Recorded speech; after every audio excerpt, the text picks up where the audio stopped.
할렐루야. 할렐루야. 네, 2026 애틀란타 청년단일교대에 나오신 우리 모든 청년들, 모든 예배자들 주의 이름으로 환영하고 축복합니다. 괜찮으시면 조명을 조금만 높여주셔서 우리 청년들과 눈을 좀 마주할 수 있도록 시커면서 아무것도 안 보이거든요. 오케이, 조금만 더. 네, 오케이, 좋습니다. 여러분, 믿음은 선포입니다. 우리 옆 사람 바라보시면서 이렇게 좀 축복하며 선포했으면 좋겠는데 옆에 다 보시면서 You belong to God 한번 인사해 볼까요? 예, 다시 한번요. You are special in Jesus Christ. 예, You belong to God. You are special in Jesus Christ. 여러분 하나님께 속한 자입니다. 여러분 예수 안에서 특별한 자입니다. 여러분 분명한 것은 오늘의 이 모임이 어떤 우리의 프로그램, 어떤 행사가 아니라 여러분 존귀하신 예수 그리스도, 존귀하신 하나님만 높여드리는 예배가 되길 간절히 소망합니다. 여러분 그런 마음으로 이 애틀란타 땅 가운데 예비된 청년들, 준비된 청년들, 하나님의 예배자들 이곳에 불러주셔서 교단과 교파를 통해 함께 예배할 수 있도록 인도하신 그 하나님께 우리 최고의 감사와 영광의 박수 하나님께 올려드립시다. 할렐루야! 아멘. 아멘. 여러분 특별히 오늘 저는 말씀을 준비하면서 애틀란타 땅에 딱 왔을 때 하나님께 주셨던 마음이 있어요. 오늘 예배가 우리 청년들과 함께하는 좀 기쁨의 예배가 되길 원한다. 아멘. 오늘 이 예배가 축제의 예배가 되길 원한다. 아멘. 오늘 예배가 회복의 예배가 되길 원한다. 아멘. 오늘 예배가 정말 스피리추얼한 월십이 되길 원한다. 아멘. 오늘 예배가 이전에 경험해보지 못했던 깊이 있는 예배가 되길 원한다. 아멘. 아멘. 오늘 저는요 오늘 새벽에 저 밴쿠버 캐나다 밴쿠버에서 넘어왔어요. 비행기 안에서 오늘 예배를 묵상하면서 하나님께 주셨던 말씀이 있는데 오늘 좀 이 말씀을 여러분과 함께 나누고 좀 찬양하고 하나님 앞에 예배의 자리로 나갔으면 좋겠는데 그 말씀이 뭐였냐면 시편 70편 4절의 말씀이에요. 밴쿠버에서 오면서 하나님께 주셨던 이 말씀인데 여러분 함께 좀 읽어봅시다. 시작.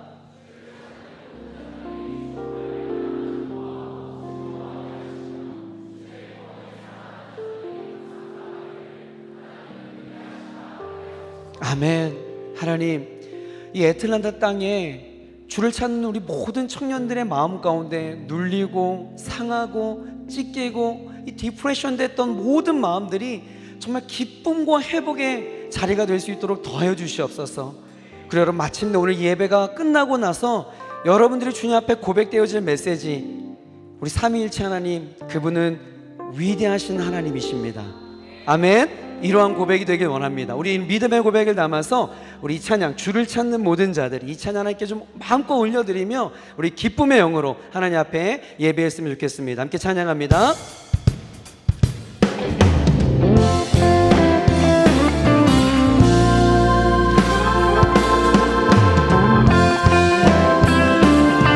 우리 기쁨으로 함께 찬양합시다. 주를 찾는 모든 자들이 주로 말미암아 기뻐하고 즐거워하게 하시며 주의 구원을 사랑하는 자들이 항상 말하기 하나님은 위대하시다.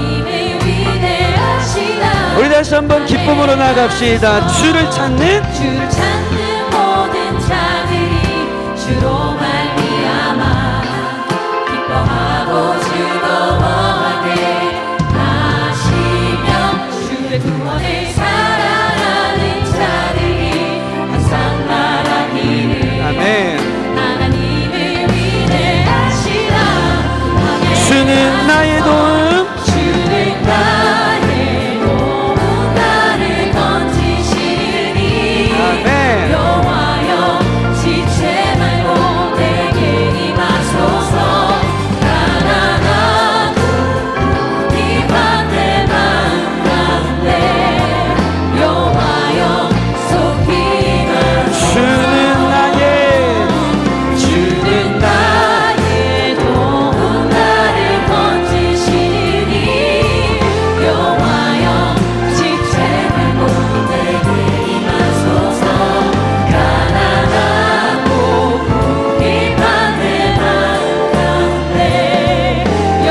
한번 우리 처음부터 찬양합니다.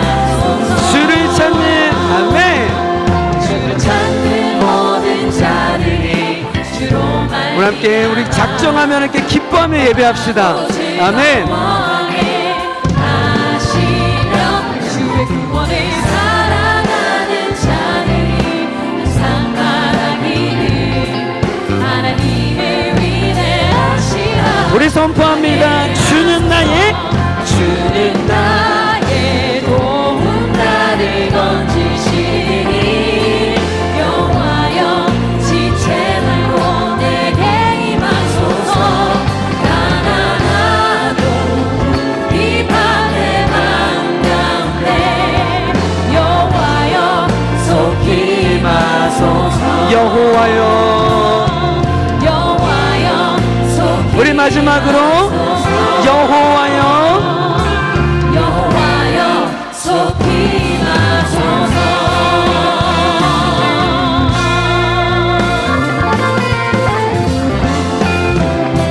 우리 함께 영광의 박수 올려드리겠습니다. 아멘. 아멘. 여러분, 오늘 예배가 정말 그러한 예배가 되었으면 좋겠습니다. 여러분, 청년 단일 기도는요 2021년에 시작된 청년 연합 기도회예요.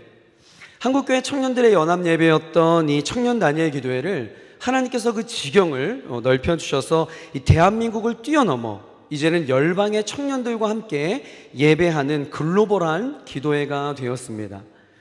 짧은 시간이었지만 정말 많은 나라의 우리 귀한 우리 디아스포라 청년들과 예배오고 있는데요. 미국 뉴욕 뉴저지, 또 워싱턴 DC, 캐나다 토론토, 뉴질랜드 오클랜드, 동아시아에 있는 캄보디아, 베트남, 말레이시아 등등 정말 여러 나라에 흩어져 있는 우리 디아스포라 한인 청년들과 주님을 높여드리는 놀라운 예배 행진이 계속되고 있습니다. 저희가 전 세계를 다니면서 이 청년 다니엘 기도회라고 하는 이름으로 이 수많은 디아스포라 청년들과 함께 예배하는 이유가 있어요. 그 이유가 무엇이냐면 우리가 꿈꾸고 소망하고 있는 것이 있기 때문에 그렇습니다. 여러분, 바로 그것은 우리 디아스포라 청년들의 삶이, 그들의 일상의 삶이 선교적 삶이 되길 원하는 그 소망, 그 비전을 품고 전 세계를 다니고 있어요. 여러분, 여러분들은 이곳에 있어서 잘 모르겠지만 여러분, 하나님이 일하고 계세요. 특별히 전 세계에 흩어져 있는 우리 디아스포라 청년들 공동체에서 꿈틀꿈틀 무언가 말로 설명할 수는 없지만 하나님의 열방을 향한 그 일하심들이 우리 한인 디아스포라 청년들의 그 공동체를 통하여 일하고 있는 것들을 저는 전 세계를 다니면서 보게 됩니다. 여러분, 오늘 저는 여러분들이 꼭 도전하고 싶은 게 무엇이냐면 여러분들의 일상의 삶이 선교적 삶이 되어야 된다는 거예요. 청년의 때에 여러분의 마음 가운데 반드시 새겨야 할 키워드가 있다면 우리의 일상의 삶이 선교적 삶이 되어야 된다. 자, 여러분, 그렇다면 선교적 삶이란 무엇인가? 여러분, 이 선교적 삶에 대한 이해를 하기 위해서는 그럼 선교가 무엇인가에 대한 분명한 정의가 필요합니다. 이 선교가 무엇인지에 대해서는 정말 다양한 정의가 있을 수 있어요. 여러 신학자와 여러 선교학자들의 다양한 정의가 있겠지만 저는 심플하게 여러분 존 파이퍼 목사님이 열방을 향해 가라라고 하는 책에서 이 선교에 대한 정의를 이렇게 했는데 저는 아주 클리어한 정의라고 생각을 합니다. 함께 읽어볼까요? 시작. 다시 한번 시작. 선교는 예배가 없는 곳에 예배를 일으키는 것이다. 아멘. 여러분, 심플하게 선교가 바로 이거예요. 선교는 예배하지 않는, 하나님을 예배하지 않는 민족과 사람들 속에 예배자가 세워지도록 하는 일.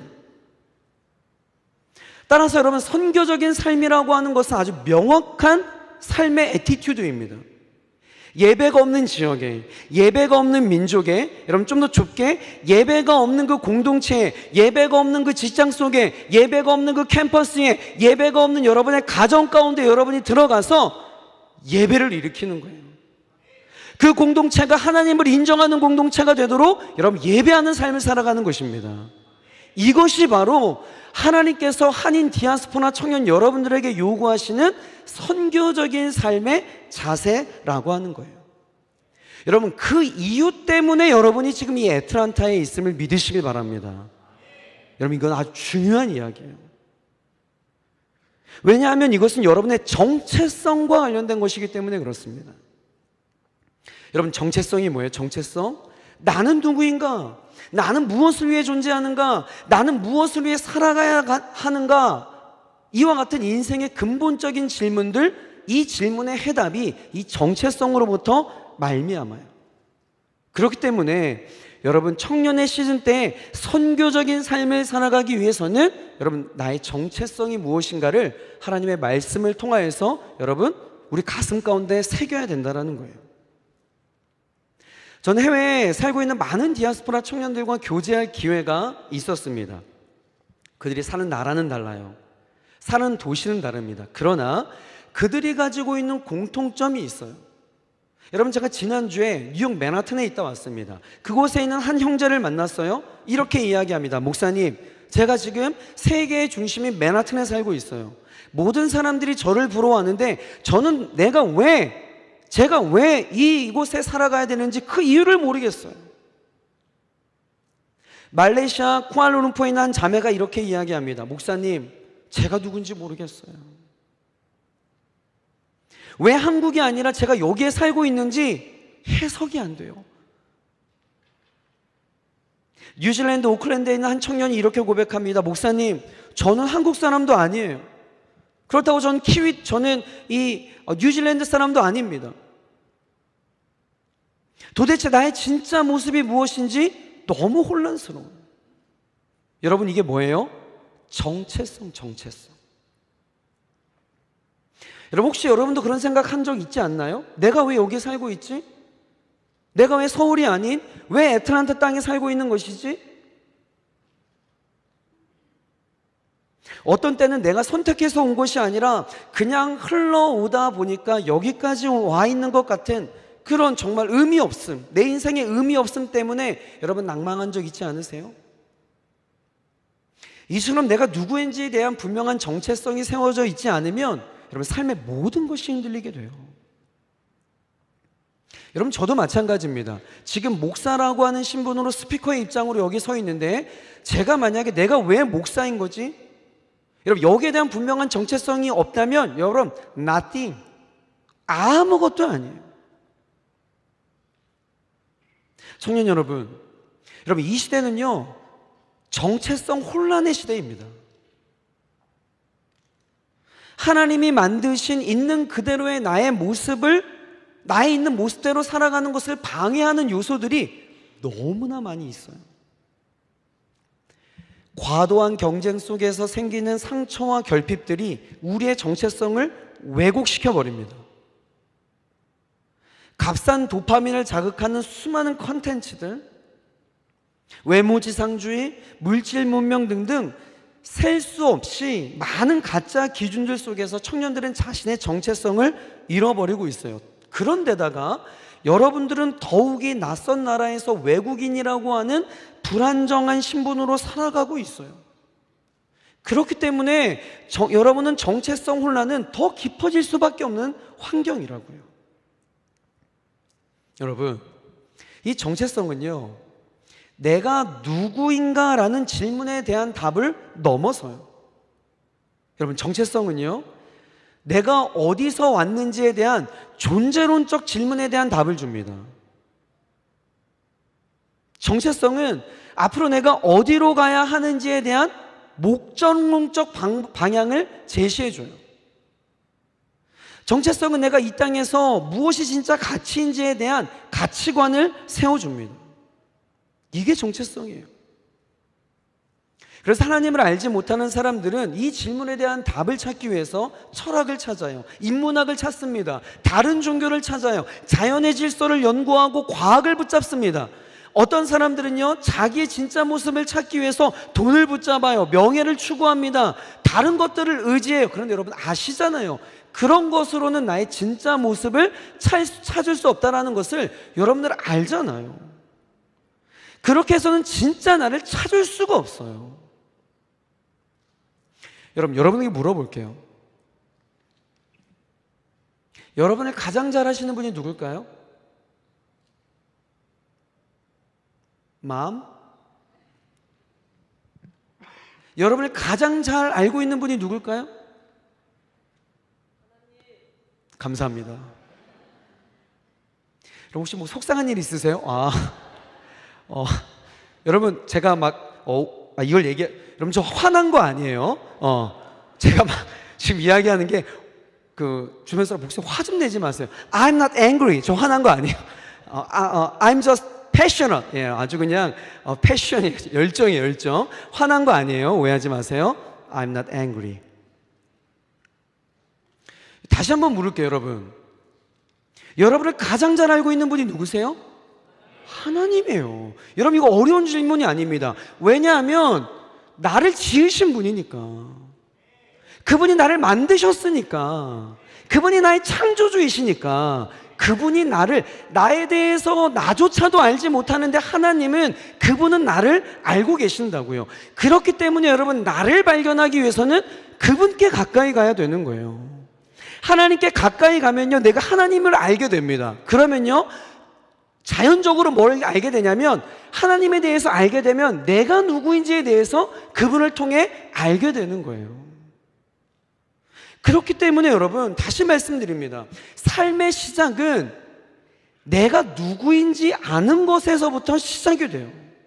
그래서 여러분들은 여러분을 가장 잘 알고 있는 그분의 음성을 들어야 되는 거예요. 세상이 말하는 거짓 정체성에 속으시면 안 돼요. 세상이 여러분들에게 이야기합니다. 넌 이런 사람이야. 너는 저러한 사람이야. 라고 이야기할 때 여러분 그것을 거부하셔야 돼요. 여러분 그것에 충돌이 있어야 돼요. 여러분이 들어야 할 음성은 하나님의 음성이에요. 진리의 말씀, 생명의 말씀, 기록된 말씀, 변하지 않는 말씀, 진리의 말씀, 그 기록된 하나님의 말씀을 통하여 내가 누구인지, Who am I? 내가 누구인지.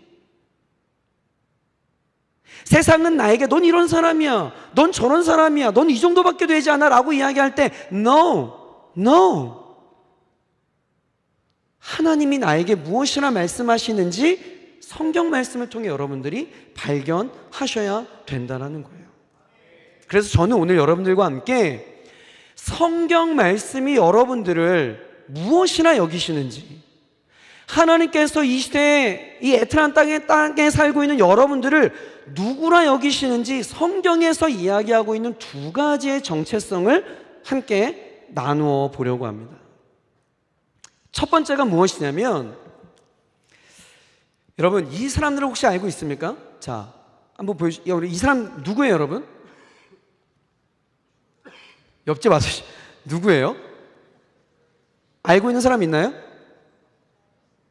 누구라고요? 첫 번째? 스티브 잡스. 애플의 창업자 스티브 잡스. 또 중간에 누구예요? 누구? 네, 페이스북, 그죠? 마크 저커버그. 마지막 누구죠? 구글의 창업자 레리 페이지예요. 여러분 이 세 사람들의 리더십은 다 다릅니다. 성품도 달라요. 어떤 경영하는 방법도 다릅니다. 그러나 세상이 이들을 향해 공통적으로 부여해주고 있는 수식어가 있어요. 그게 뭐냐면 게임 체인저. 게임 체인저. 완전히 판도를 뒤바꿔 놓는,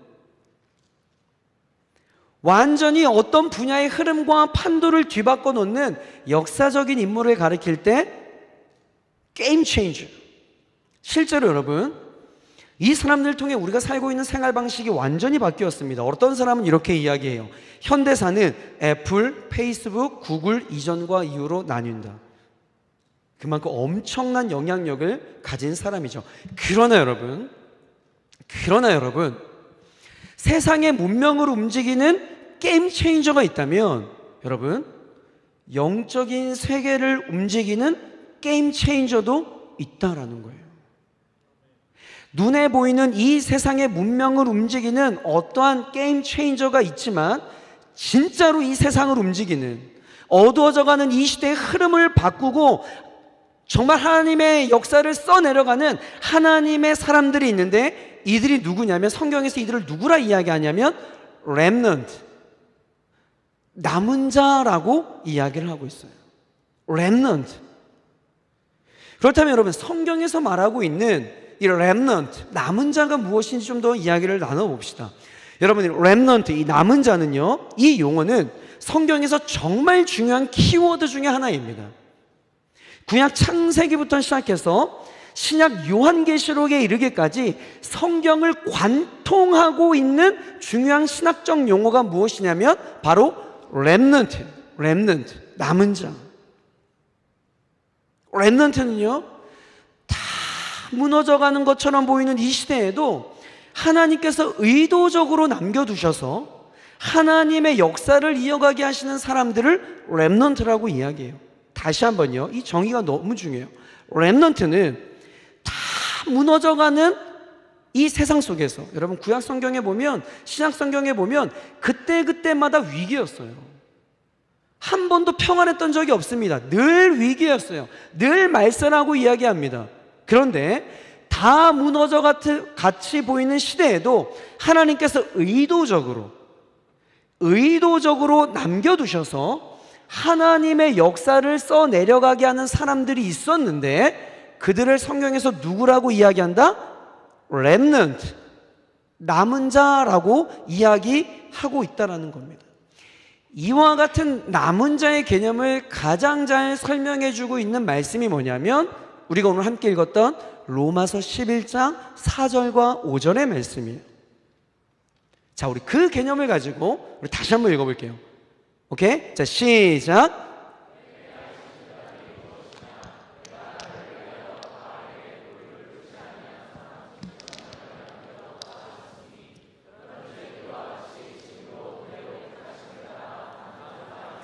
아멘. 자, 이거 띄워놔 주시고요. 여기서 우리가 반드시 캐치업해야 될 중요한 단서가 있어요. 여기서 우리가 반드시 붙들어야 할 중요한 단서가 있어요. 여러분, 사람들이 살아남은 게 아니에요. 다 무너져가는 시대에 서바이벌한 게 아닙니다. 자신의 능력으로 생존해서 남은 게 아니에요. 하나님께서 의도적으로 남겨두신 거예요. 그러니까 남겨둔 주체가 있다라는 거예요. 그에게 하신 대답이 무엇이냐? 내가 나를 위하여 남겨두었다. 하나님께서 하나님의 의도를 위해서 남겨둔 사람이 렘넌트라고 하는 거예요. 서바이벌한 게 아닙니다. 내가 남겨두었다. 이게 핵심이에요. 내가 나를 위하여 남겨두었다. 주체가 있다라는 겁니다. 남겨둔 주체가 있다라는 거예요. 하나님의 목적을 위해서 남겨두었다라는 거죠. 그렇기 때문에 어떤 의미에서 보면 이 렘넌트는요, 하나님의 히든 카드예요. 그렇기 때문에 여러분, 렘넌트는요, 자기 만족으로 살아갈 수가 없는 거예요. 왜? 하나님께서 하나님의 의도와 목적을 위해서 남겨두셨기 때문에 그 렘넌트라고 하는 분명한 정체성이 있으면 그의 모든 인생의 방향이 나를 남겨두신 그분의 목적을 위해, 나를 남겨두신 그분의 기쁨을 위해, 나를 남겨두신 그분의 사명을 이루기 위해서 살아갈 수밖에 없다라는 거예요. 이게 렘넌트. 여러분, 실제로 성경 속에 나타난 렘넌트가 누가 있었는지를 한번 보면 그 의미가 확 다가올 거예요. 자, 성경에 보면 구약에 노아 시대, 노아 알죠? 방주 지은 할아버지.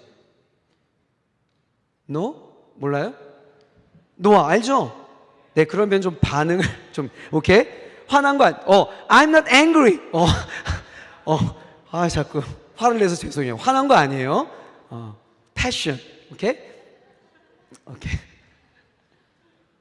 웃으면서 해야지. 계속 그래. 저희 아내가 좀 웃으면서 해라. 오케이. 자, 우리 성경 속으로 들어가 볼까요? 자, 준비되셨죠? 오케이. 자, 노아 시대. 완전 막장이야. 다 끝났어. 아무런 소망이 없어요. 그래서 하나님께서 홍수 심판을 결정하십니다. 그래서 다 멸망시켰냐? No. 누굴 남겨두셨어요? 노아와 그의 가족들을 남겨두셨어요. 렘넌트. 이들을 통하여서 홍수 심판이 끝나고 이들을 통하여 하나님의 역사를 다시 써내려가는 거예요. 렘넌트. 시대가 흘렀습니다. 또 잘 살아가는 것 같은데 또 하나님 버리고 우상 숭배하고 난리예요. 그래서 저 하란에 살고 있던 한 사람을 뽑아내십니다. 아브라함. 우상의 도시에서 그를 꺼내와서 그를 통하여서 하나님의 역사를 또 이어가게 하는 거예요. 그의 자손들을 통하여서, 족장 시대를 통하여서 하나님의 역사를 또 써내려 가는 겁니다. 렘넌트. 바로 시대 때 막 어린아이들 다 죽여. 유아 학살 속에서도 누가 남겨져요? 모세. 렘넌트. 그래서 또 하나님의 역사를 써 내려가시는 거예요.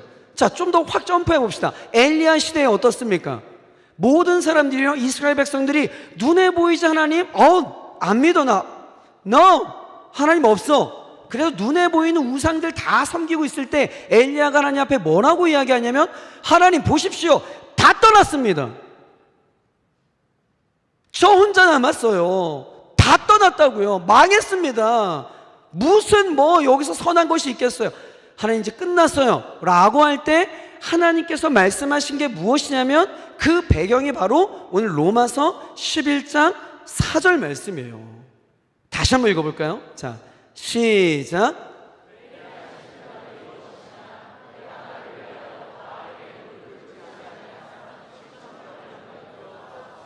무슨 말이에요? 엘리야야, 그렇지 않아. 너만 남은 것 같지? 아니야. 내가 지금 바알에게 무릎 꿇지 않은 7천의 사람들을 남겨두었어. 아멘? 렘넌트. 그리고 내가 이들을 통하여 다시금 일할 거야. 지켜봐봐. 여러분, 이게 바로 렘넌트예요. 여러분, 같은 맥락에서 신약으로 넘어가 봅시다. 예수님께 그 생명을 들여 나아갔던 예수님의 12제자, 하나님의 일을 위하여 끝까지 남겨졌던 기드온의 300용사, 바알에게 무릎 꿇지 않았던 7천의 남은 자들, 이들이 바로 그 위기의 시대라고 이야기했던 그 시대마다 하나님이 남겨두셨던 렘넌트, 남은 자였고, 이들을 통하여 여김없이 하나님께서 또 새로운 일을 행하셔서 지금 2026년 이때까지 하나님의 복음이 멈추지 않고 흘러갔다라는 거예요. 아멘? 여러분, 놀라운 이야기야. 구약 창세기 노아 때부터 지금까지 꿰뚫고 있는, 관통하고 있는 핵심 키워드 렘넌트. 자, 오케이, 목사님 알겠어요. 오케이, 목사님 알겠습니다. 구약 시대에도 신약 시대에도 하나님께서 렘넌트를 남겨두셨다라는 거 오케이, 목사님 오케이 알겠어요. 근데 그 사람이죠. 지금은 다르죠. 여러분, 묻겠습니다. 여러분, 이 시대는 어떠할까요? 이 시대는 어때요? 이 시대는 하나님 어떤 일을 하실까요? 시대가 변했으니 다른 방법을 통해서 일하실까요? AI로? 챗GPT로 할까요, 하나님께서? No! 근거를 말씀드리겠습니다. 내 이야기 아니야. 로마서 11장 5절 함께 보겠습니다. 자, 크게 시작.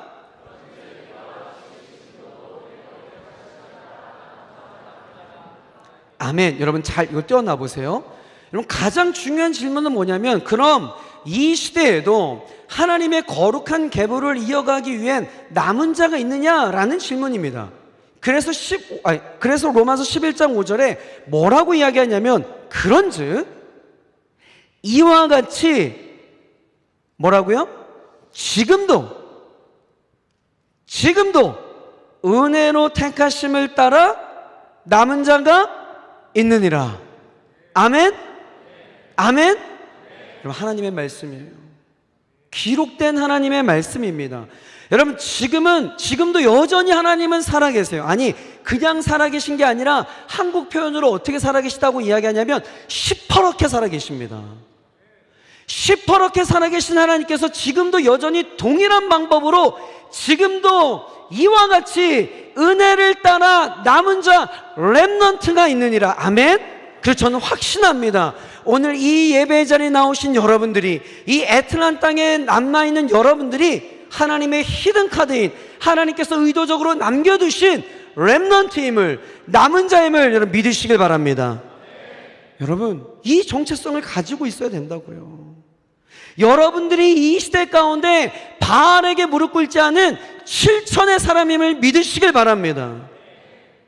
여러분, 여러분들이 바로 이 시대에 하나님의 거룩한 계보를 이어가기 위해 남겨진 렘넌트라고요. 여러분, 좌우 옆 사람 한번 바라보세요. 아닌 것 같으세요? 적어도 얘는 아닌 것 같아요? 아니에요.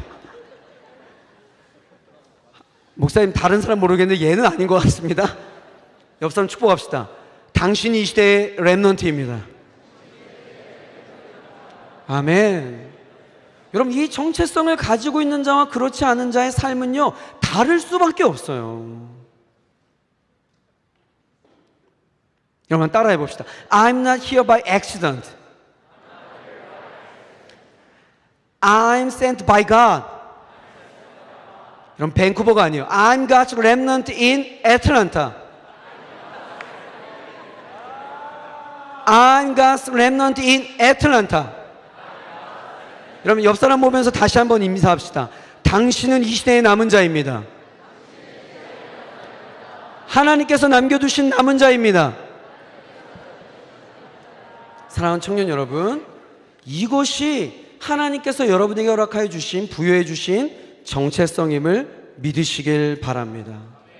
그런데 여러분, 한 가지 더 우리가 마음에 새겨야 할 중요한 또 정체성이 있어요. 그게 뭐냐면, 성경을 보면 하나님께서 렘넌트를 가만히 남겨두지 않으셨다라는 거예요. 하나님은 남겨두신 그 사람들을 어떻게 하냐면 다시 흩으십니다. 그때 등장하는 단어가 뭐냐면 바로 디아스포라라고 하는 단어예요. 디아스포라.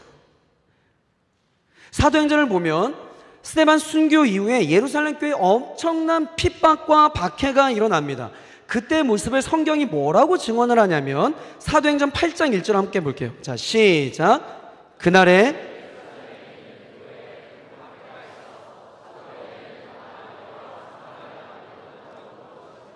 아멘. 자, 보세요. 그날에 예루살렘에 있는 교회에 큰 박해가 있어 사도 외에는 다 유대와 사마리아 모든 땅으로 흩어지니라. 여기에 등장하는 흩어진 사람들이 바로 뭐냐면 디아스포라예요.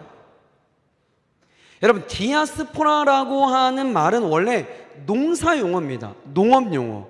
그래서 어떤 거냐면 이렇게 씨를 흩뿌리다, 씨를 뿌리다, 흩어지다 라는 뜻을 담고 있습니다. 그런데 여러분, 성경에서 특히 신약 성경에 이 초대교회 당시에 이 디아스포라라고 하는 단어는 그냥 지리적으로 흩어진 자들, 그냥 장소적인 이동의 개념이 아니라 복음을 가지고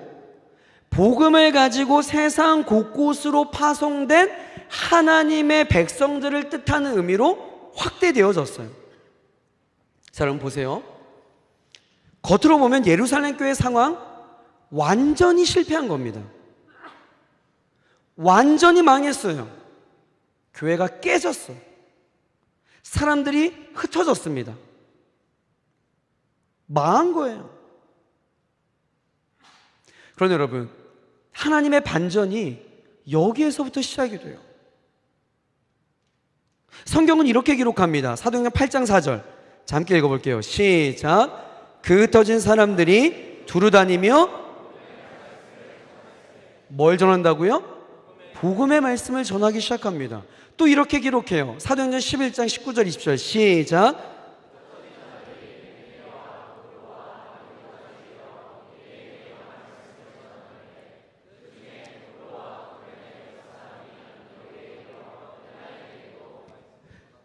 주 예수를 전파하니.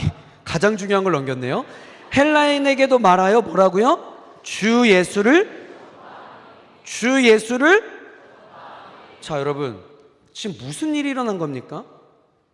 겉으로는 다 망한 것처럼 보였어.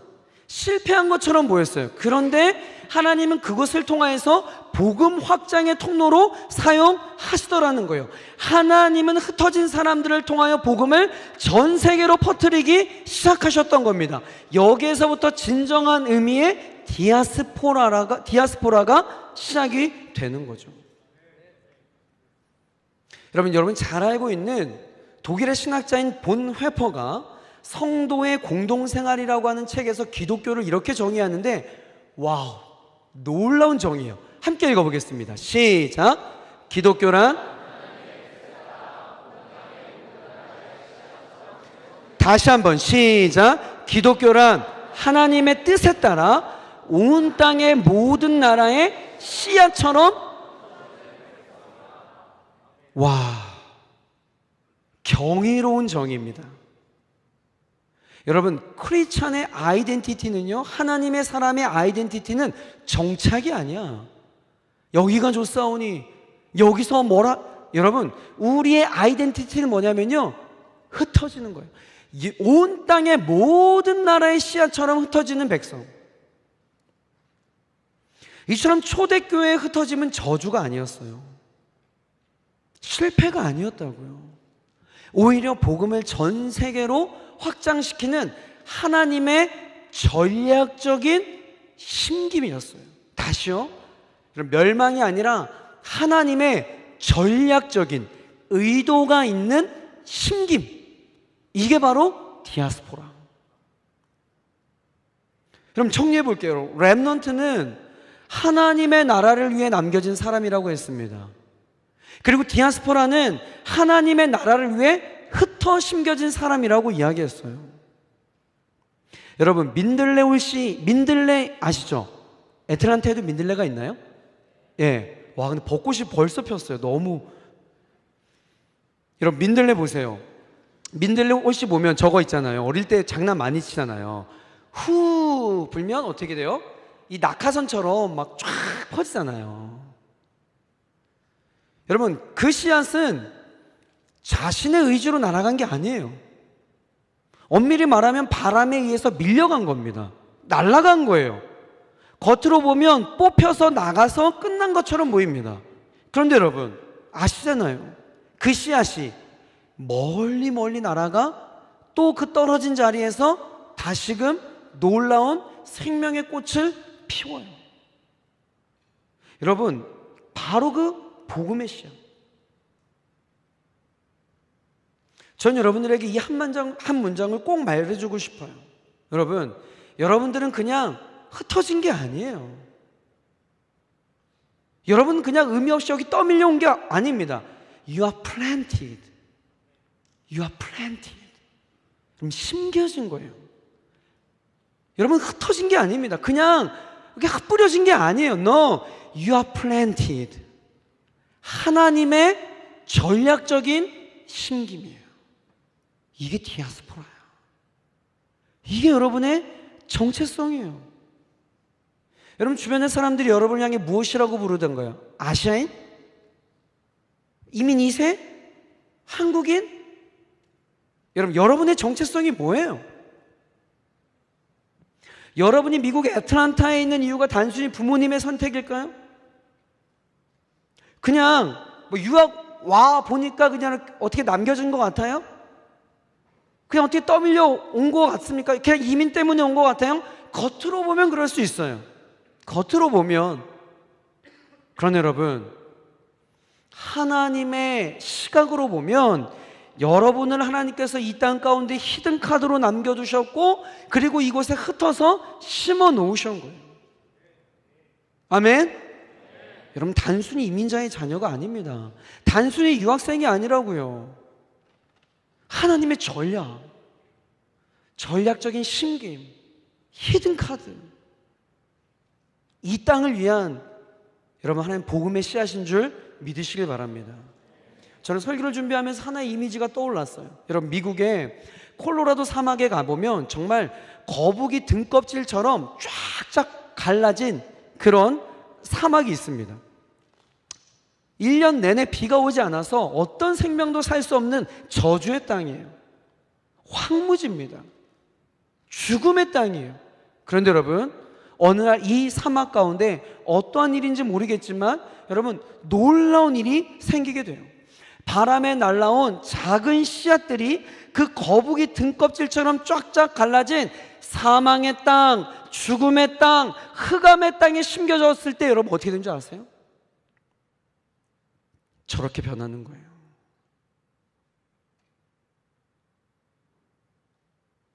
꽃으로 뒤덮이는 기적과 같은 일들이 벌어지게 되는 겁니다. 아무도 관심 갖지 않았던 땅, 어떠한 생명도 살아갈 수 없으리라 여겼던 포기했던 땅, 죽음의 땅, 여러분 그 땅이 하나의 작은 씨앗 하나로 그 땅이 여러분 꽃으로 뒤덮이는 들판이 되었던 거예요. 흩어져 꽃을 피우는 그리스도인. 여러분 이것이 바로 디아스포라 여러분들의 정체성이에요. 이 애틀란타 땅이 여러분들을 통해 여러분 예배하는 땅이 될 줄 믿습니다. 콜로라도 그 사막이 그 하나의 작은 씨앗 때문에 여러분 놀라운 아름다운 땅이 되었던 것처럼 여러분을 통하여서 영적으로 황량한 이 땅 가운데 여러분 복음의 땅, 여러분 하나님의 예배하는 땅으로 변화될 줄 믿습니다. 여러분이 바로 하나님께서 남겨두신 렘넌트요 디아스포라인 줄 믿으시길 바랍니다. 자, 여러분 지금까지 여러분들에게 성경이 이야기하고 있는 여러분들에 대한 정체성에 대한 이야기를 했어요. 자, 그렇다면 오늘 저는 여러분들께 진짜 하고 싶은 이유가 뭐냐면 내가 어떠한 존재인가에 대한 인포메이션을 전하러 여기에 온 게 아니에요. 여러분들의 정체성이 그런 것이구나 정보 전달을 하려고 이 자리에 온 것이 아닙니다. 왜냐하면 여러분 정체성이라고 하는 것은 타이틀이 아니라 그에 걸맞는 라이프 스타일을 요구하고 있기 때문에 그래요.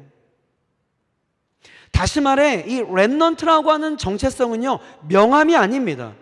책임이에요. 디아스포라는 단순히 어떤 포지션이 아니에요. 위치가 아니에요. 여러분 사명입니다. 그렇기 때문에 우리는 자연스럽게 다음 단계로 넘어가야 돼요. 오케이, 알겠어요. 제가 렘넌트임을, 내가 디아스포라임을 알겠습니다. 그럼 제가 이제 어떻게 살아야 할까요? 여러분 그에 걸맞는 세 가지의 라이프 스타일을 여러분들과 함께 나누려고 해요. 여러분 첫 번째가 무엇이냐면 로드십입니다. 로드십. 내가 누군가에 대한 분명한 정체성을 가지잖아요. 제일 먼저 나타나는 변화가 뭐냐면 내 중심의 인생에서 예수 그리스도 중심의 인생으로 변화되어지더라는 겁니다. 예수님이 내 인생의 왕이시고 내 인생의 주인이심을 고백하며 실제로 내 인생을 그분께 내어드리는 삶을 살아가게 되더라는 거죠. 저는 이것을 이렇게 표현하고 싶어요. 크라운 시프트. 크라운 시프트. 예수 그리스도, 내 인생의 왕관을 내가 쓰고 있는 것이 아니라 내 인생의 왕관을 예수님께로 옮겨드리는 것. 크라운 시프트. 이게 로드십이에요. 예수 그리스도의 주되심을 인정하는 삶. 여러분 이것이 렘넌트와 디아스포라에게 가장 필수적으로 요구되는 라이프 스타일입니다. 여러분 로드십을 인정하는 자들은요 그냥 단순히 하나님을 믿는 것이 아니라 그분의 주권에 따라 삶을 살아가요. 단순히 신앙의 고백으로 끝내지 않고 삶 속에서 그분의 말씀대로 살아가기 위한 영적인 몸부림이 있어요. 치열한 몸부림이 있다고요. 내 인생의 삶에 이 영역, 하나의 영역만 내어드리는 것이 아니라 내 인생의 모든 영역을 그 주님께 내어드리는 거예요. 내 인생을 향한 나의 계획을 우선시하는 것이 아니라 내 인생을 향한 그분의 뜻에 여러분 온 관심을 갖는 거예요. 여러분 우리의 말씀을 통해 우리의 정체성을 알았어요. 그렇다면 여러분 우리의 영적 수준을 끌어올려야 돼. 그냥 예수님을 믿어서 죄 용서받고 구원받았다, 여러분 이것만 가지고 예수님과 전혀 관계없는 삶을 살아가는 명목상의 크리스찬으로 살기에는 여러분 그런 삶 속에서는 아무런 영향력이 나타나지 않아요.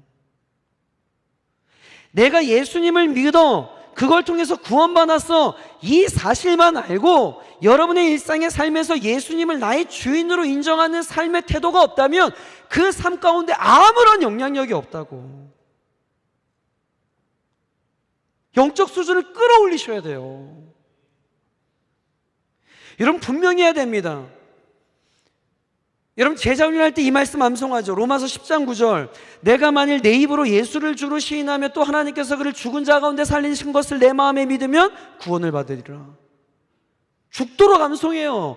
내가 만일 내 입으로 예수를 시인해. 오케이, 하나님 저 입술로 예수님 주인이세요 시인합니다. 그를 죽은 자 가운데 살리는 것을 내 마음에 믿어. 하나님, 목사님 저 믿어요. 그분의 죽으심 믿어요. 부활하심 믿어요. 나 구원받았네. 할렐루야. 맞는 말이에요. 그러나 여러분 틀릴 수가 있어요. 여러분 왜냐하면 이 말씀은 단순히 예수님을 구세주, 세이비어, 구세주로만 소개하지 않고 있기 때문에 그렇습니다. 동시에 뭐로 소개하고 있냐면 The Lord, The Lord, 주로 소개하고 있어요. 여러분 예수님을 정말 믿는다면 예수님을 구세주로만, 나의 죄를 위해 용서해 주시는 구세주로만 믿는 것이 아니라 반드시 The Lord, 주인으로 모셔드려야 돼요. 여러분 성경에서 예수님을 구세주, 세이비어라고 표현한 것은요 36번 등장합니다. 그러나 The Lord, 주라고 표현하는 건요 1000번이 넘어요. 여러분 진짜 핵심이 무엇입니까? 성경이 진짜 강조하고 있는 게 뭐예요? 바로 로드십. 내 인생의 전 영역에서 그분의 주되심을 인정하는 사람. 여러분 폴리캅이라고 하는 사람을 들어보았을 거예요. 사도 요한의 제자였고 서머나 교회 감독이었습니다. 어느 날 모든 사람들이 예수를 믿으면 다 붙잡혀서 처형당하니까 많은 사람들이 예수님을 부인해요. 그 중에 리더였던 이 폴리캅을 예수를 믿는다는 이유로 체포하여서 로마 총독에게 끌어옵니다. 많은 사람들이 지켜보는 가운데 광장 중앙에 이 사람을 꿇어앉히고 조롱하듯 이렇게 이야기해요. 총독이 한 가지 요구를 합니다. 폴리캅이요, 지금 너의 입술로 한마디만 하면 내가 너를 살려주겠소. 이 한마디만 하시오. 큐리오스 카이사르, 큐리오스 카이사르, 카이사르 당신이 나의 주인이십니다. 이 한마디만 하면 내가 너를 살려주겠소 라고 조롱하며 이야기합니다. 그때 이 폴리캅이 당당하게 그의 눈을 바라보며 이렇게 이야기해요. 나는 86년간 나의 주 예수 그리스도를 섬겼습니다. 하지만 그분은 나를 한 번도 부인하지 않으셨습니다. 내가 어떻게 모든 사악한 것에서 나를 보존하시고 나를 구원하실 나의 왕을 부인할 수 있겠습니까? 큐리오스 예수스, 큐리오스 예수스, 예수 그리스도가 내 인생의 주인이십니다. 큐리오스 예수스. 그 한마디와 함께 그는 그 광장에서 화형으로 처형당해요. 여러분 예수를 믿는다는 게 이런 거예요. 단순히 입술로만 내가 예수 믿어 그리고 주일이 되어지면 어김없이 습관에 의해서 교회 왔다가 그냥 돌아가고 일주일의 삶 속에선 주님의 흔적이 전혀 발견되지 않는, 여러분 이것이 크리스찬이라고 이야기하는 게 아니라고요.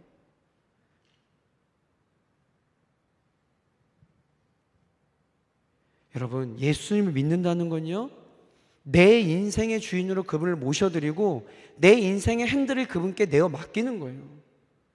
나의 권리를 포기하는 겁니다. 내가 누릴 수 있는 권리를 그분께 양도하는 거예요. 내가 마땅히 누릴 수 있는데 그 권리를 주님께 내어드리는 겁니다. 여러분 내가 가진 또 나에게 주어진 권리를 그분께 내어드릴 때, 여러분 예수님을 주인으로 모시기보다 예수님을 이용해서 현재의 삶의 어떤 유익과 만족을 얻으려는 삶, 여러분 이건 권리 포기가 아니에요. 이거는 신앙생활이 아닙니다. 앞뒤가 맞지 않아요. 미국의 21세기 지성인으로 알려져 있는 달라스 윌라드 박사가 이 시대의 청년 뭐라고 표현하고 있냐면 뱀파이어 크리스찬이라고 이야기합니다.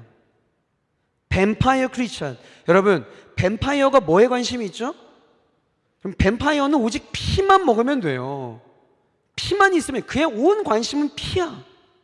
이 시대 청년들의 삶을 보니까 예수님의 보혈을 통한, 예수님의 보혈의 공로를 통한 구원을 받는 것, 그러나 지옥 가지 않는다, 나 구원받았어, 여기에만 관심이 있고, 예수님을 따르기로 하는 제자도의 삶, 예수님을 따르기로 헌신하는 그런 제자의 삶은 없는 그런 이 시대의 청년들을 향해 뭐라고 이야기하고 있냐면 뱀파이어 크리스천. 십자가의 은혜와 용서는 바라지만 삶의 변화와 회개는 관심이 없어요. 구원의 은혜는 받으려고 하지만 예수님의 가르침과 제자로서의 삶을 따르지 않아. 예수를 믿는다고 하면서도 나의 계획을 우선시하지 하나님의 계획에는 관심이 없어요. 여러분, 우리가 예수님을 이용하여 무언가를 얻으려고 하는 생각을 포기하고 예수님이 우리를 이용하시도록 우리의 삶을 내어드려야 여러분 내 삶 속에서 그분의 왕되심이 나타나죠. 여러분이 만약 예수님을 이용하여 무언가를 얻으려 한다 그러면 여러분이 주인이야. 예수님은 종이야. 앞뒤가 맞지 않아요. 사랑하는 청년 여러분, 예수님을 단순한 구원자가 아닌 여러분 인생의 왕으로, 여러분 인생의 주인으로 온전히 모셔드리기를 주의 이름으로 간절히 축복합니다. 다 함께 선포합시다. Jesus is my King. 다시 한번요. Jesus is my King. 여러분, 예수님이 나의 왕 되세요. 여러분, 이것이 여러분에게 걸맞는 라이프 스타일이에요. Jesus is my King. 결국 로드십, 예수님의 주되심을 인정한다는 것은 무엇을 이야기하냐면 예수님이 내 삶의 주인이시고 나는 그의 종이 되었다는 것을 선포하는 겁니다. 조금 더 레디컬하게 표현하자면 어쩌면 우리 교회에 불편하게 들릴 수도 있을지 모르겠지만 여러분, 존 메가더 목사님이 슬레이브라고 하는 책에서 뭐라고 이야기하냐면 그리스도인이 된다라고 하는 것은 그리스도의 노예가 되는 것을 기쁨으로 인정하는 것이다 라고 이야기하고 있습니다. 여러분, 이 책 꼭 읽어보셔야 돼요. 청년, 이 책 꼭 읽어보셔야 됩니다. 이 존 메가더 목사님의 슬레이브라고 하는 책에서의 메인 포인트가 뭐냐면 여러분, 우리는 그분의 servant, 약하다는 거예요. 약하다. servant가 아니다. 슬레이브가 더 맞는 표현이다. 슬레이브. 노예라는 거예요. 우리는 노예가 할 수 있는 최고의 일이 뭐냐면 그분 앞에 바짝 엎드려서 그분이 무엇을 기뻐하실까, 내가 어떻게 하면 그분을 높여드릴까. 여러분, 이것에 최고의 관심사가 있는 게 슬레이브예요. 이게 슬레이브.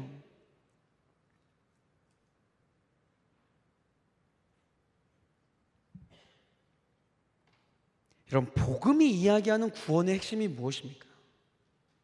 여러분이 알고 있는 복음의 핵심이 뭐예요? 여러분, 복음의 진수를 이야기하고 있는 말씀이 골로새서 1장 13절 말씀이에요. 저를 함께 읽어볼게요. 자, 시작.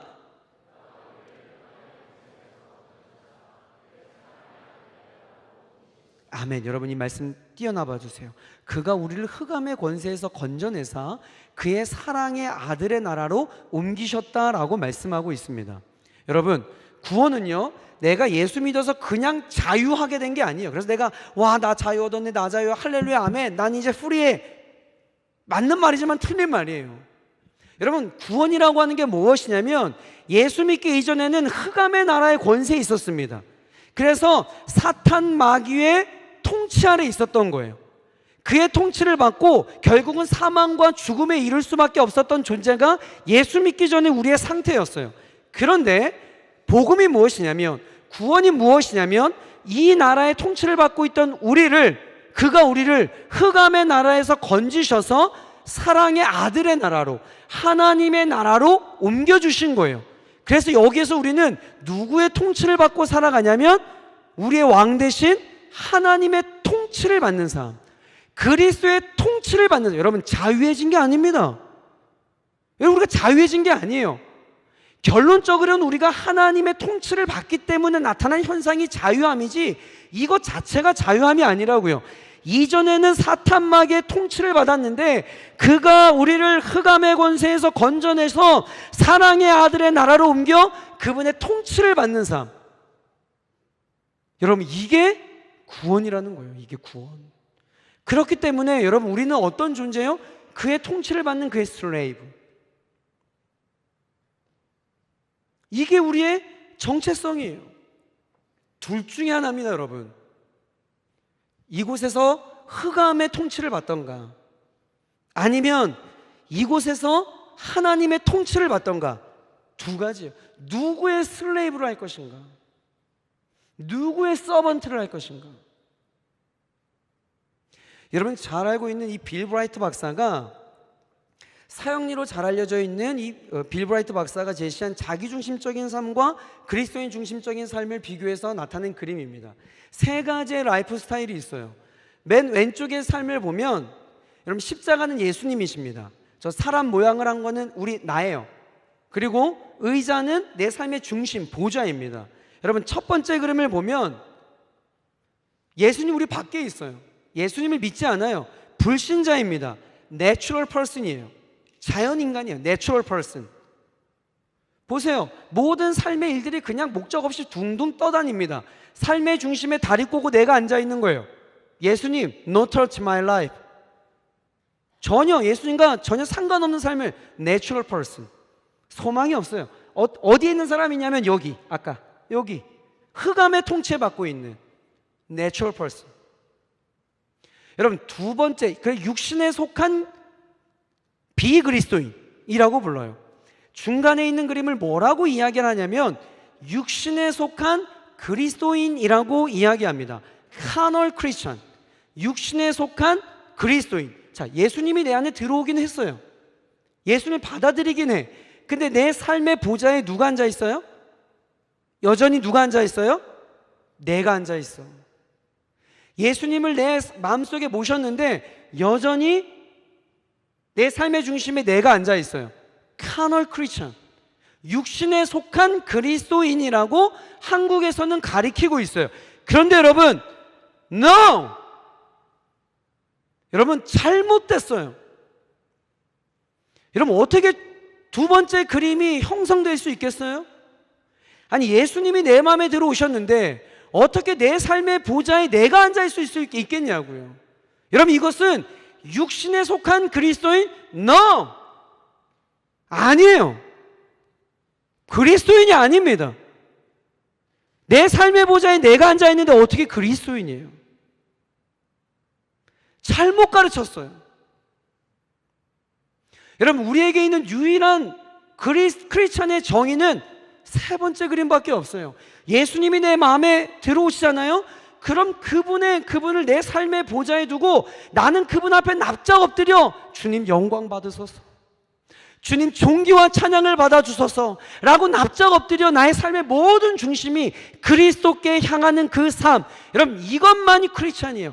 Spiritual person. Spiritual person. 여러분 어떠한 모습이세요?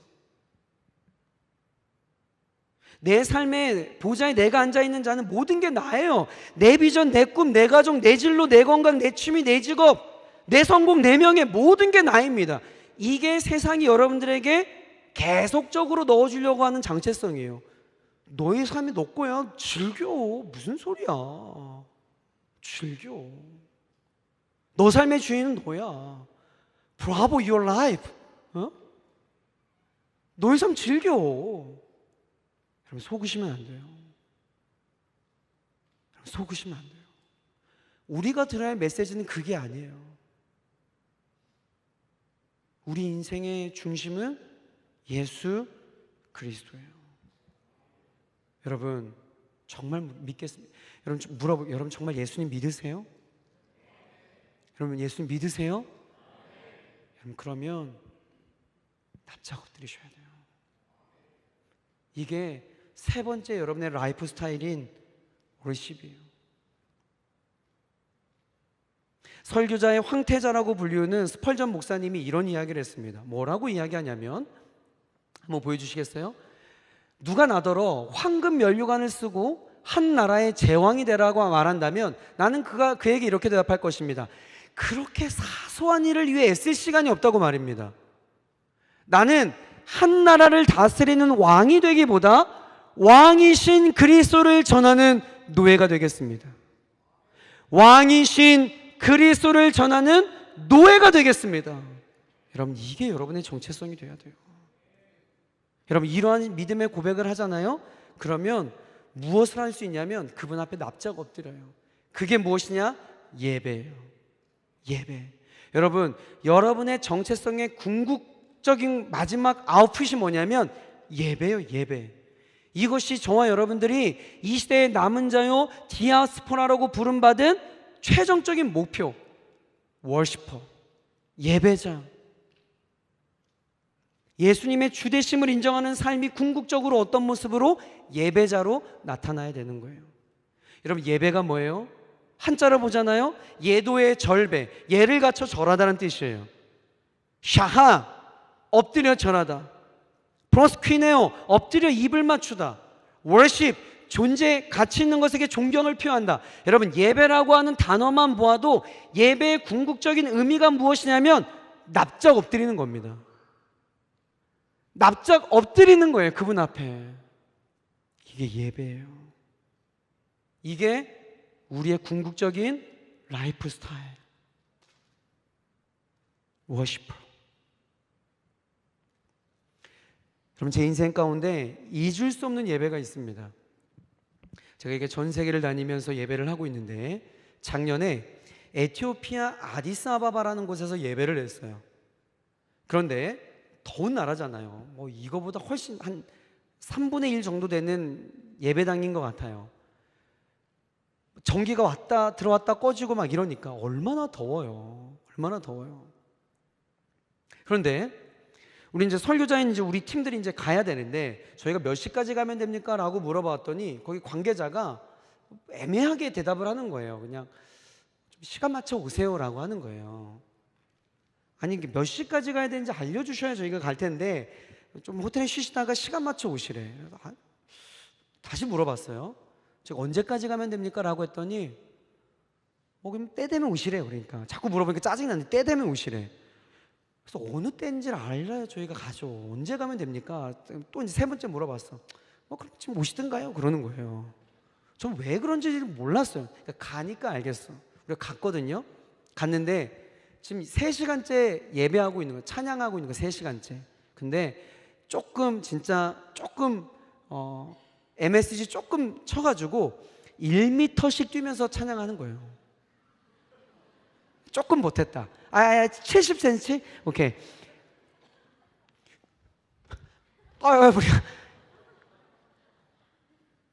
딱 들어섰는데 공기가 훅 있잖아요. 첫 번째 생각이 저러다 너 죽을 수도 있겠다라는 생각이 들었어요. 첫 번째 든 생각이 좀 위험한데 생각이 들었어요. 근데 갑자기 막 또 이제 끝났나 보다 했는데 또 끝나지 않는 찬양이 계속 시작이 됩니다.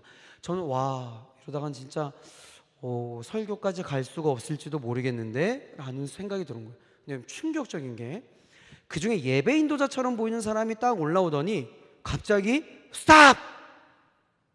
예배를 중단시킵니다. 그러더니 진짜 이 사람은 화났어. 저는 화난 게 아니었는데 이 사람은 화가 났어. 그러면서 뭐라고 이야기하냐면 지금 예배하는 태도가 이게 뭐냐라는 거예요. 난 지금 1m씩 뛰고 점프하면서 뛰고 있는데 지금 이게 예배가 이게 뭐냐라는 거예요. 어떻게 이렇게 예배를 드릴 수 있냐라는 거예요. 와우, 2m씩 뛰어야 되나? 그러더니 갑자기 그곳에 있는 사람들이 어떻게 예배를 하기 시작하냐면 사진 한번 보여주시겠습니다. 여러분, 엎드려서 하나님을 예배하는데 우리의 엎드림이 아니에요. 이 말을 아예 땅에 대고 완전 포복입니다. 포복. 그래서 그들이 흐느껴 울기 시작해요. 죄인 중에 죄인인 나를 구원해 주셔서 감사하다고. 그럼 내가 볼 땐 감사의 제목이 아무것도 없어. 환경에 감사할 내용이 아무것도 없어. 그런데 거기 있는 예배자들이 무릎 꿇는 것도 부족해서 아예 엎드려서 하나님을 예배하기 시작해요. 내 인생 가운데 잊을 수 없는 예배였어요. 아, 이게 예배구나. 이곳에 하나님이 함께 하시구나. 여러분, 이게 우리 삶이 되어야 돼요. 여러분, 렘넌트, 디아스포라라고 부르셨다면, 그 정체성이 있다면 여러분 납작 엎드리는 삶을 살아야 됩니다. 제가 지난 여름에 저희 가족들과 함께 하와이에 휴가를 갔어요. 와, 진짜 좋더라고. 네가 가라 하와이. 와, 진짜, 예? 와, 지상 천국이야. 여기 가니까 와, 주님 어서 오시옵소서. 막, 야, 너무 좋은 거예요. 막 진짜 지상 낙원이야. 막 서핑하고 막. 근데 여러분, 제가 그곳에서 잊을 수 없었던 게 뭐였냐면 아름다운 자연 환경이 아니었어요. 아름다운 자연 환경이 아니라 제가 거기에서 한 상점을 발견했습니다. 한 가게를 발견했는데 너무 특이한 거예요. 가게가. 보통 가게가 이렇게 보면 이 브랜드를 읽을 수 있어야 되잖아요. 뭐 구찌, 뭐 샤넬, 뭐 읽을 수 있어야 되는데 도대체 이 간판은, 이 브랜드는 뭐라고 읽어야 될지를 모르겠는 거예요. 너무 신기해서 차를 멈추고 들어갔어요. 그 브랜드가 어떻게 생겼냐면 이렇게 생겼어요. 한번 읽어볼. 하히? 도대체 뭐라고 읽어야 될지 모르겠어요. 이게 뭐지 해가지고 제가 들어갔어요. 그래서 그 매니저에게 물어봤습니다. 아니 도대체 이게 뭐냐? 그랬더니 막 깔깔깔 웃는 거예요. 그러면서 오늘도 한 건 했다라는 겁니다.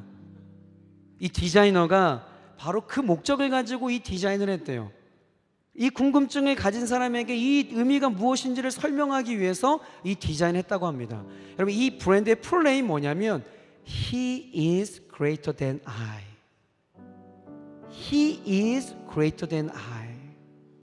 세례 요한의 요한복음 3장 30절의 그 말씀, 그는 흥하여 하겠고 나는 쇠하여 하리라. He is greater than I. 그래서 이 표시에 He, Jesus Christ를 대문자로 표현한 거예요. 그리고 I, 나는 소문자로 표현한 거예요. 그래서 그가 더 크시다라고 부등호 표시를 한 겁니다. He is greater than I. 와, 너무 멋진 신앙 고백이더라고요. 이 브랜드를 이곳저곳에 있는 청년들이 이 브랜드의 가방을 들고 다니며 자신의 신앙 고백을 해요. 이 브랜드의 로고가 박혀있는 스티커를 차량 뒤에 크게 붙이면서 자신이 나는 하나님을 예배하는 사람이라고 자신의 정체성을 드러내면서 다니고 있어요. 이 텀블러를 들고 다니면서 He is greater than I 예배하며 이 청년들이 살아가고 있더라고요. 여러분, 모든 사람들이 세례 요한을 집중했습니다. 와, 당신이 메시아 아닙니까? 와, 당신 엘리야 아니에요? 모든 사람들이 세례 요한을 집중하고 있습니다. 맘만 먹으면요, 그 사람들의 인기와 유명세를 얻어서 정말 영적 인플루언서로 살아갈 수 있었던 사람이 세례 요한이었어요. 그런데 모든 사람들이 자기를 집중할 때 세례 요한 단 한 사람, 그만 그 모든 집중을 누구에게 포커싱하냐면 예수 그리스도께 집중합니다.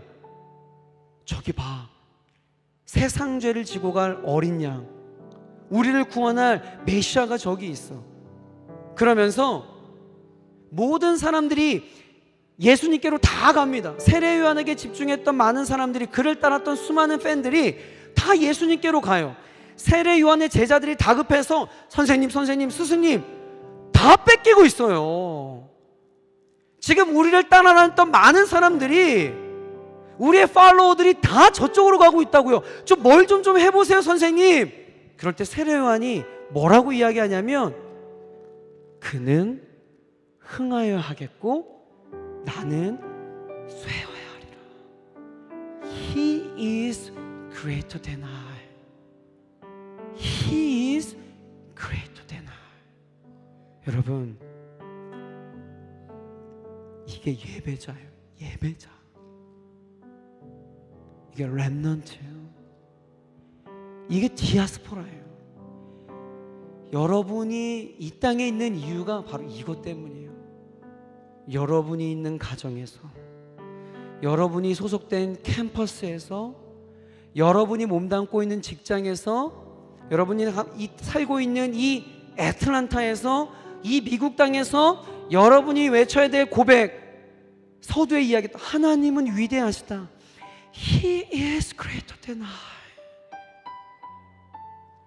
그래서 그분의 영광 앞에 여러분의 무릎이 납작 엎드려져서 주님만이 왕이십니다. 주님만이 왕이십니다. Jesus is my king. 이거 하다 주님 앞에 가면 되는 거예요. 여러분, 우리 주님 곧 오십니다. 다 주님 앞에 서게 될 거예요. 그때 여러분, 주님 앞에 무엇을 자랑하시겠습니까?